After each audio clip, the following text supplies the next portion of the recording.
High friends, welcome back to my another mini vlogs. সবাই কেমন আছেন? আশা করি সবাই খুব ভালো আছেন, আর আমরাও বেশ ভালো আছি। আর আজ হচ্ছে কালী পুজো, মানে শুভ দীপাবলি। তাই সকলকে শুভ দীপাবলির আন্তরিক প্রীতি, শুভেচ্ছা, ভালোবাসা ও অভিনন্দন রইল। আমাদের হাউজিংয়ে এখানে কালী পুজো হয়, খুব বড় করে না হলেও বেশ মজা করে সবাই মিলে মায়ের পুজোটা করি। তো এই বছর যেহেতু আমাদের কাল অসহজ, তো সেই জন্য আমি কিছুই করতে পারবো না, পুজোর কাজ কিছু করতে পারবো না। প্রতি বছর যে মায়ের ভোগ রান্না করি সেটাও এই বছর আমি পারবো না, তো খুব খারাপ লাগছে। পুজোর কাজও কিছু করতে পারবো না, তবে রাত্রে যে রান্নাবান্না হবে, খাওয়া দাওয়া হবে, আর তার সবজি টবজি কাটাকুটি চলবে, রান্নাবান্না সেসবে হেল্প করতে পারবো। তো চলুন, সঙ্গে থাকুন। কালী পুজো কীভাবে এনজয় করছি আমরা সমস্ত হাউজিংবাসী, সব কিছু আপনাদের সঙ্গে শেয়ার করব। তো চলুন, এখন যাব সবজি কাটতে।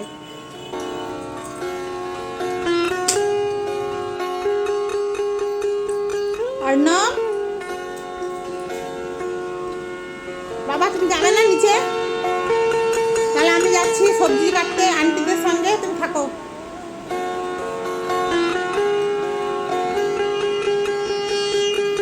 কিছু দরকার হলে ফোন করিস। এই দেখুন, আমাদের ঘরে আমাদের মাও চলে এসেছে।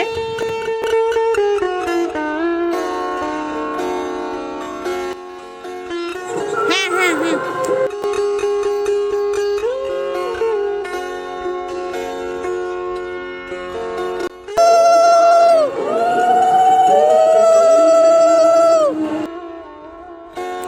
তো আমরা সবাই মিলে নিচেই দাঁড়িয়ে আছি। ওদিকে মায়ের বরণ হচ্ছে, আমরা যেহেতু বরণ করতে পারবো না এবছর, তো এখান থেকেই মাকে দেখছি। আর ওদিকে বাবলি আমাদের মাকে বরণ করছে।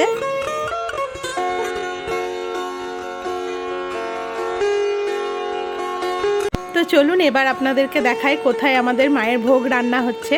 এই যে এই সিঙ্গেল কোয়ার্টারটা ফাঁকাই পড়েছিল, তো ভালো করে ধুয়ে মুছে পরিষ্কার করে রাখতে বলেছিলাম তপনদা আর পবনকে।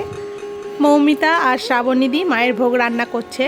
ইতু বৌদি একটা নতুন ওভেন কিনে দিয়েছে মায়ের ভোগের জন্য, তো সেটাতে ভোগ রান্না হচ্ছে।